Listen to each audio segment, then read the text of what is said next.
Abdelkader Aza est arrivé sous bonne escorte, fermement encadré.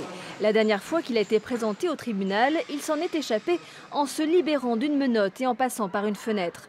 Après 2 jours de recherches intensives dans toute la ville, le prévenu est retrouvé chez un ami.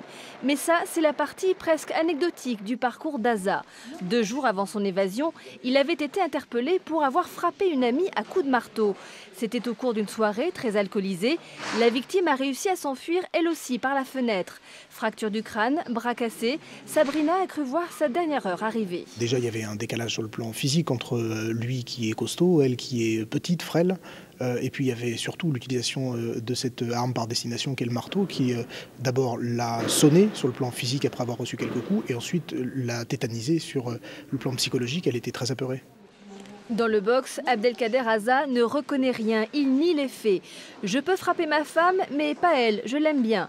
Dénégation, absence de preuves matérielles selon la défense, les avocats plaident la relaxe. Aucun ADN n'a été retrouvé sur le marteau. Donc déjà une difficulté. Vous le savez aussi qu'il y a de très nombreuses incohérences en ce qui concerne les déclarations de Madame Sabrina Guillet.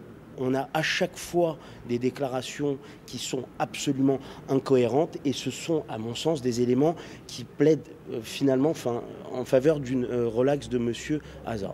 Le parquet a requis 7 ans de prison ferme, c'est le maximum de la peine encourue, plus 1 an de prison pour l'évasion et l'interdiction de séjour sur le territoire français.